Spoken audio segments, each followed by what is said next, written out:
제가 강남 사람 파는다고 상담으로 오신 분은 거의 못 봤어요. 아무리 세도. 아까 어떤 분이 오셔갖고 하는 이야기가 너무 많이 올라가지고 1년에 1억씩 어치기 들고 사네요. 집안 걸 다 없애고 보순수를 쓰더라도 하나를 모아가지고 서울로 다 모아놓지 어떤 수 쓰더라도 이게 집안 것이 문제죠 지금. 서울의 집값은 여전히 내려가기는 좀 곤란하지 않을까, 어렵지 않을까. 네, 안녕하세요, 브릿지입니다. 오늘 브릿지는 서울 강남구 대치동에 나왔습니다. 지금 제 뒤로 보이는 이 아파트 단지는 대치동에서 가장 비싼 아파트죠. 레미안데치 팰리스입니다. 이 레미안데치 팰리스 전용 5구제곱미터가 지난달 20일 평당 1억 원을 돌파했습니다. 25억 원을 찍은 건데요. 반포동에 있는 아크로 리버파크 이후 두 번째 기록입니다. 617 대책이 나오고 710 대책이 연달아 나왔는데도 이 강남권 일대 아파트들의 가격 상승세는 꺾이질 않습니다. 이 레미안데치 팰리스뿐만 아니라 이 강남권 일대 아파트들을 돌아다녀 보면 집주인들이 집을 내놓는 것이 아니고 호가를 더 높여서 지금 부르고 있습니다. 이 정부에서 710 대책을 내놓으면서 강력한 세제 강화 방안을 내놓았습니다. 이 다주택자와 법인을 겨냥한 건데요. 살 집이 아니면 팔아라는 메시지를 줬습니다. 자, 그럼에도 불구하고 이 강남 집값이 쉽게 꺾이지 않는 이유가 뭔지, 이 강남 집부자들은 대체 무슨 생각을 하고 있는 건지, 이들은 팔 생각이 있는 건지 아니면 증여를 하려고 지금 계획 중인 건지 부동산을 찾아가서 한번 물어볼 수 있도록 하겠습니다. 자, 그럼 지금부터 저랑 같이 부동산으로 가보시죠.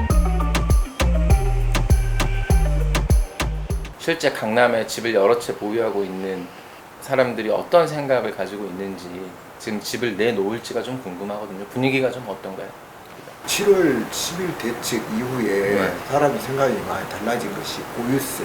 네. 그 보유세가 우리가 생각한 것보다 엄청 많이 올라서 여기 와서 대부분은 어떻게 해야 될지 아직 감을 못 잡은 것 같아요. 실질적으로 지금 뭐 관망하고 있나요? 관망하는 지금 추세지. 아니, 사실 법인이나 임대사업자들은 타격이 좀 클 수밖에 없는데 그렇죠. 그분들은 좀 뭐 임대사업자들은 이야기를 하거든요. 네. 근데 그 임대사업자들이 지금 내가 오늘 또 지금 이렇게 여러 가지 뉴스를 봤는데 네. 정부에서 그 대책이 확실히 나와 있지 않아요. 그래서 그 임대사업자는 그 대책이 나온 걸 보고 자기가 결정한다 이 말을 하고. 그런데 지금 실질적으로 대책이 나와서 혜택을 받을지 안 받을지 몰라도 혜택을 받으면 다행이고 네. 못 받을 경우에는 이거는 많이 변화가 있을 것 같아요.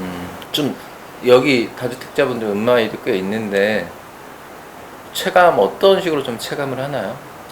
다주택자들은 지금 어쨌든 임대사업 등록한 사람들은 네. 그걸 기다리고 있고 네. 다주택자들은 작년에 12월 16일 날 규제 네. 이후에 이 다주택자들한테 6월 말일까지 기간을 줬잖아요. 네. 근데 그 사람들이 안 팔고 있었던 거는 실질적으로 종합부동산세 그 인상하는 거 20대 네. 국회에서 통과가 안 돼서 네.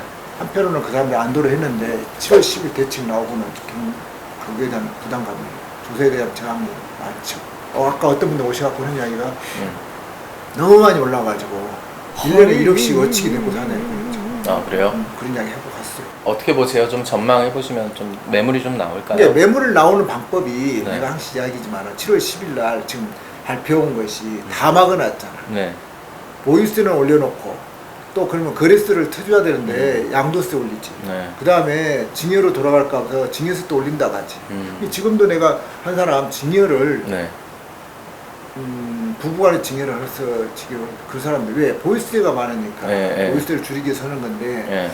어쨌든 증여세 세율이 올리기 전에 한다고 지금 서두른 사람도 있을 거예요. 그래요. 어쨌든 정부에서 다주택자들한테 주었던 그런 혜택은 아니었어도 이번에 임대사업자들한테는 어떤 그런 대책이 좀 줘야 되지 않겠냐 이 말이지. 네, 강남권 부동산을 좀 둘러보니까 지금 다주택자들은 고민이 확실히 깊어진 건 맞습니다. 하지만 당장 매물을 내놓기보다는 좀 관망하는 것 같고요. 그래서 그러면 이제 세무사랑 전문가를 한번 만나서 말을 들어보겠습니다.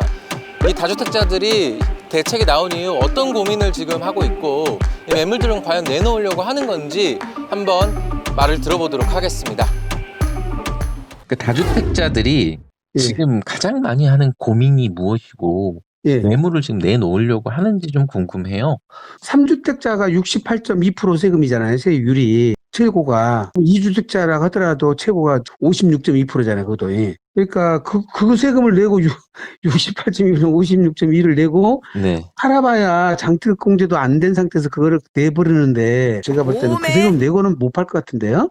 저희들도 지금 종부세를 산정을 해주면 결과적으로 내년에 개정된 법률에 의해서 내후년까지 가면 예. 지금 현재 내는 세금보다 거의 3배를 내야 되거든요. 예, 근데 감당이 안 되거든요, 종부세가. 걱정이 중간에 이제 보유하고 있자니 지금 종부세지. 팔려고 한지 양도세인데 퇴로를 안 열어주니까 둘 다 지금 그렇게 해버리니까 지금 이제 그 다음에 마지막 남은 것이 이제 증여세잖아요. 차라리 양도세를 지금 80%낼 바에는 증여해가지고 증여세 50% 내는 게 낫죠. 근데 이제 증여세도 뭐 올린다고 얘기 나오는데 다주택자들이 뭐 어떤 고민을 좀 갖고 있나요? 0.5에서 12%를 예. 올린다고 그러면 약 8.5%가 올라가는데 10억 기준에서 8,500만 원이에요. 그러니까 그거는 지금 이제 그 법이 시행되기 전에 저희들이 그 미리서 하려고 그런지 사람들이 문의가 굉장히 많이 오더라고요, 지금. 10 대책이니까 불과 지금 어제하고 오늘도 아침 내체 계속 그 통화하고 그러다 지금 저는. 근데 이게 증여 취득세율을 12% 올린다고 해서 증여를 안 하는 게 아니네요. 이거는 그렇게 결정적인 건 아니잖아요. 어떻게 보면은. 그 10억 상태에서 8,500만 원 늘어나는데 종부세 그냥 한 해 거 갖다 두 해 거 모으면 증여세 그거 대부르잖아요. 지금 다주택자들은 증여를 가장 많이 알아보고 있나요? 지금 우선 대안은 가족 간 증여가 네. 그나마 가장 현실적으로 가장 지금 많이 활용될 것이고 옛날에는 직계 비속에다가 주로 했는데 이제 직계 존속으로 거꾸로 올라가는 경우도 있을 거고요. 안 되니까 부모까지 다 올라가죠. 이제 안 되면 형제간까지 올라간다고 봐야지. 무주택자인 형제간들이라든지 예. 지방에 있는 형제간들까지 다 동원할 거라고 보여져요. 이제 증여 취득세율을 12% 올리는 것이 네. 이제 다주택자들이 그 파는데 어떤 결정적인 요인은 되지 않을 거다라고 말씀해 주셨는데요. 네. 이게 계산을 해보면 근데 이제 증여세 50%랑 12%하면 62%인데 근데 지금 2주택자들은 이제 바뀌기 전이면은 뭐 과표 5억 원 이상이라고 치면 42% 플러스 10%인데 중과세 그럼 52% 더 낮지 않나요? 양도세가. 네, 이제 그거를 네. 단편적인 분석만 하면 그렇게 되는데요. 만약에 부모님 나이가 60이 넘었다고 한번 가정해보면 그 매각대금이 결국 또 상속세를 내야 되잖아요. 어떤 형태로든지. 그럴 바에는 자녀한테 줘가지고 상속세 대신해서 증여세를 내는 거니까 그걸로 대체시키는 경우가 더 커요. 그게 사실은. 물론 양도소득세는 양도 차익에 과세되는 것이고 증여세는 전체 금액에다 증여세를 과세하기 때문에 일반적으로는 양도세가 적죠. 증여세보다는. 그런데 부동산을 소유하려는 이유가 뭐예요? 장래 내가 그거를 계속 오른다는 전제하에서 그렇잖아요. 그러면 내가 보유를 해야 될 실익이 있냐 없냐는 거는 네. 향후 장래에 오르냐 안 오르냐 이 차이인데 팔아버리면 그거 오를 수 있는 기회를 박탈당하는 거잖아요. 제일 중요한 거는 그걸 가지고 판단하는 것이지 지금 양도세하고 비교를 해서 판단하지는 않아요. 사실은. 내 세금 측면만 자꾸 생각을 하는데 지금 60세나 70세 되신 분 입장에서는 팔아서 어차피 상속세를 또 물어야 될 바에는 지금 증여세를 물어버리면 되니까 자녀한테 귀속시켜버렸잖아요. 그리고 종부세만 해결된다면 지금 현재 다주택자들은 주택을 보유할 심리가 커요. 주택값도 올라간다고 보니까. 근데 매각을 해가지고 지금 양도세하고 증여세 똑같다 하더라도 매각을 해가지고 그것이 내가 집을 또 못 갖게 되는 상황이 벌어져 버리잖아. 그러면 그거는 자기들은 글로는 안 가겠다는 거지 지금. 말씀 들어보니까 결국 그 다주택자분들 중에 지방에 집 갖고 계신 분들도 있을 텐데 네. 지방에 있는 것들은 좀 팔려고 하시나요? 그 서울을 남겨서 지방 것부터 지금 팔죠. 지금 팔고 있나요? 그분들은? 네. 지방 것들이 지금 물물이들이 나오게 될 수밖에 없는 상황이에요. 같은 다주택자 같으면 똘똘한 서울 쪽을 갖고 있지. 그렇죠. 네, 지방 거를 갖고 있을 리가 없잖아요. 지방 거는 지금 이제 폭락을 하게 만드는 거예요. 오히려 이게 다주택 중과세 규정이 지방 거는 폭락을 하고요. 예, 에이스는 점점 더 올라가게 만들어요. 서울에서 멀리서 강남 4구, 예, 목동, 양천구 이쪽으로 몰리죠. 용산하고 15억짜리가 이제 20억, 30억, 40억짜리 그쪽으로 가죠. 매물로. 그러니까 계속 업그레이드 돼가는 거죠. 서울은 집값이 그러면 떨어지기 쉽지 않아 보이네요. 말씀 들어보니까. 어쨌든 서울은 제가 볼 때는 유지를 합니다. 지방 걸 다 없애고 보순수를 써서라도 하나로 모아가지고 서울로 다 모아놓지 어떤 수를 쓰더라도 이게 지방 것이 문제죠 지금. 강남 이외의 것들을 팔려면 팔지. 강남은 안 팔죠. 강남을 왜 팔아요 그 사람들이.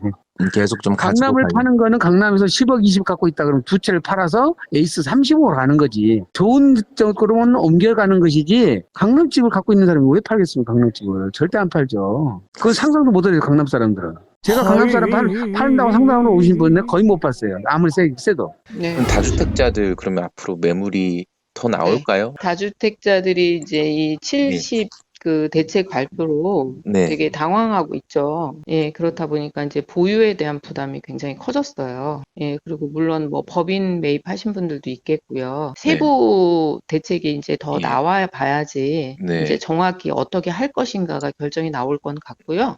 보유세는 일단은 현금 흐름이 없으신 분들은 굉장히 이거를 유지하기는 곤란하다. 그렇죠. 예. 예, 그리고 대부분 다주택자 분들이 연령이 많으신 분들이 더 많은 거잖아요. 네. 근데 이분들이 주택만을 보유하고 그다음에 네. 퇴직을 하시거나 해서 노후 대책으로 네. 이제 준비를 하셨던 분들은 더 이제 당황스러운 거죠. 이런 그 임대사업자 혜택을 보면서 네. 이제 노후 대책을 하려고 준비했던 분들은 굉장히 어려워진 거고요. 매물이 더 나올지? 다주택자들 매물이 예, 좀. 매물에 대해서도 얘기를 하는데 네. 이제 매물이 다주택자 분들도 다 생각을 하실 거 아니에요. 네. 내가 가진 자산에서 가장 마지막까지 남겨야 될 게 뭘까라고 고민을 했으면 네. 수익이 적은 걸 먼저 내놓겠죠. 예, 수익이 적은 걸 내놓고 그다음에 내가 오랫동안 보유해도 아무래도 이익을 더 많이 가져갈 거를 남긴다고 하면 서울 중심의 강남 또는 또 강북의 요지 네. 뭐 이런 것들이 남겠죠. 예. 그럼 결국에는 지방은 네. 투자나 뭐 실수요자나 이런 분들이 네. 들어가는 게 이제 횟수가 줄어들 수밖에 없을 거고 서울의 중심으로 더 많은 사람들이 내가 최종으로 하나를 남긴다면 네. 그러면 난 서울에 매수를 할 거야 네. 라고 결정을 하는 분들이 많아지겠죠. 다주택자들은 서울에서 멀리서부터 이렇게 정리를 할 수 있겠네요. 다주택자들 매물. 예, 그리고 예를 들어 내가 부산에 거주를 해요. 부산을 거주를 해도 최종 주택은 서울에 남기지 않을까. 집값 전망이라고 해야 될까요? 앞으로 이게 전망 어떻게 보시는지. 지난번에 제가 브릿지 유튜브에 네. 나왔을 때 드렸던 말씀, 가을부터 매물이 예. 나올 거다. 네. 그런데 강남의 그런 주요 매물들이 이번에 그 6.17 때 네. 토지거래 허가 구역을 발표하면서 다 네. 비싼 가격에 거래가 됐습니다. 예, 이게 정부 규제가 나오면서 매도하는 분들이 이게 조금 가격을 약하게 받으면 어쩌지? 이런 걱정을 했었는데 네. 그냥 한 방에 정리가 됐어요. 그래서 그분들이 정말 높은 가격에 매도를 했고요. 오히려 이제 정부 정책이 지금 많은 이 집값 상승에 원인을 제공하고 있지 네. 않을까 예. 이런 생각들이 지금 들고 있고요. 예. 그리고 지금 뭐 강남권 아니나 다른 곳도 마찬가지로 이런 규제로 인해서 집을 팔더라도 지금 연말이나 내년 종부세를 기준으로 해서 매도를 하더라도 이분들이 낮은 가격으로 팔지 않아도 되는 그런 네. 시장이 지금 형성되고 있어요. 전셋값이 높아지어 가고 있다는 불안감 때문에 집을 매수하시는 분들도 계세요. 네, 그러니까 이게 너무나 복합적으로 하면서 집값이 이래도 떨어지지는 않을 것 같다. 네, 그렇게 되면 서울의 집값은 여전히 내려가기는 좀 곤란하지 않을까, 어렵지 않을까. 네, 오늘 이 서울 강남 일대를 좀 돌아다녀 봤습니다. 추가 취재한 내용을 좀 더 말씀드리겠습니다. 서초구암 부동산에 가보니까 그 부동산은 증여를 다주택자들이 많이 알아본다고 합니다. 그러니까 자식한테 증여하는 걸 가장 먼저 알아보고 그게 안 되면 오히려 부모님에게 역증여를 하거나 아니면 형제에게까지도 증여하는 방안을 고민하고 있다고 합니다. 그러니까 죽어도 안 팔겠다는 거죠. 안 팔고 정말 마지막 수단으로 안 되면 팔겠다는 것이고 그 전까지는 증여하는 방안을 고민하거나 아니면 들고 있겠다는 겁니다. 그리고 또 하나는 강남구 일대 한 부동산에 가보니까 다주택자들 중에 서울 그리고 강남의 부동산은 남겨두고 지방부터 팔려고 매물을 내놓는 사람들이 이제 생기기 시작했다고 합니다. 그러니까 양극화는 앞으로 더 심해지지 않을까 이런 생각이 들고요. 이 710 대책의 영향이 어떨지에 대해서는 좀 시간을 가지고 지켜봐야 될 것 같습니다. 당장 이제 구체적인 안들이 더 나와봐야 안다는 건데요. 다주택자들은 지금은 좀 관망하고 있습니다. 아직 판다고 생각하지 않고요. 좀 남들이 어떻게 하는지 아니면은 임대사업자 같은 경우는 과연 세금 혜택을 유지시켜 줄지 아니면 바로 폐지할지 이런 안들이 결정이 되면 좀 움직일 것 같습니다. 네, 또 다른 부동산에 가보니까 이 법인 투자자들은 매물을 내놓는 거를 고민하고 있다고 합니다. 네, 다음 시간에는 브릿지가 유망한 아파트 단지와 지역을 좀 알아보겠습니다. 브릿지는 앞으로 더 많은 현장에서 생생한 정보를 전달해 드리겠습니다. 더 많은 정보가 필요하시면 구독과 좋아요를 부탁드립니다. 지금까지 브릿지였습니다. 감사합니다.